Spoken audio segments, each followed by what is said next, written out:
நியாயமா? நீங்கள் செய்தது நியாயம். என்னுடைய அன்பு தம்பி செயல் வீரர் சேகர் பாபு அவர்கள் அழைத்த பொழுது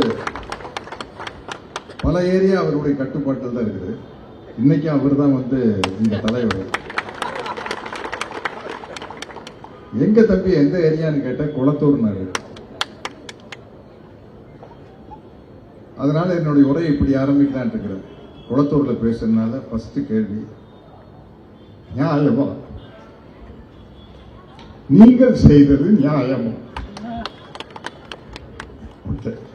என்னுடைய தம்பி பொன்வனன் அவர்கள் ஒரு பெரிய அரசியல் வரலாற்றை பேசினார். கிட்டத்தட்ட 1,00,000 வருஷத்துக்கு முன்னாடி என் தம்பி பொன்வனன் அவர்கள், நீங்க பேசுனீங்களே மனித குலத்தின் வரலாறு, எப்ப மனுஷன் ஆரம்பிச்சா, எப்படி கடல் வழியில போனா, எப்படி வந்தான், அப்புறம் 1920 எப்படி இரட்டை ஆட்சி முறை வந்தது, முதல் நீதி கட்சி வந்தது, இதெல்லாம் உங்களுக்கு புதுசா இருக்கலாம், எனக்கு ரொம்ப பழசு.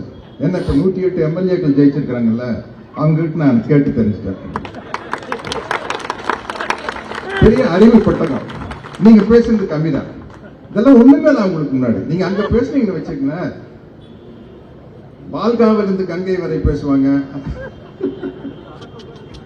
அதுதான் எனக்கு என்னன்னா, தம்பி பொன்வண்ணன் பேசுறது அந்த 108 எம்எல்ஏக்களுடைய நாலேஜுகளுக்கு முன்னாடி ஜுஜிபி ஒண்ணுமே கிடையாது. அவங்கெல்லாம் பெரியார் களஞ்சியம் எல்லாம் புத்தகம் வந்திருக்கும் இல்லைங்களா, அந்த புத்தகம் இருக்கிறத தாண்டி அவங்க எல்லாம் பெரிய களஞ்சியம். அதை நிரூபிச்சுட்டே இருக்கிறாங்க. ஒரு மந்திரிக்கு அவருடைய போர்ட்போலியோவே எதுன்னு தெரியல.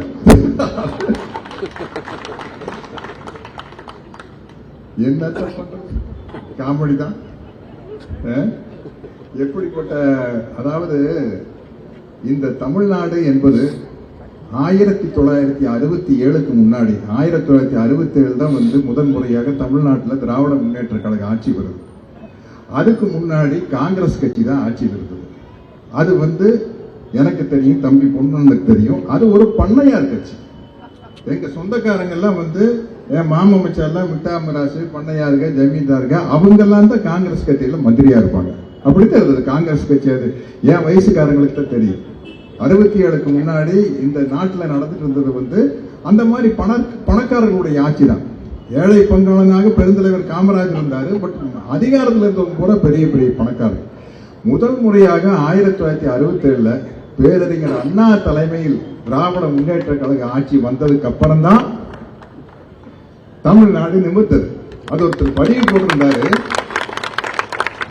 முதலமைச்சர் நாற்காலியில் அண்ணா அமர்ந்தார், தமிழ்நாடு எழுந்தது.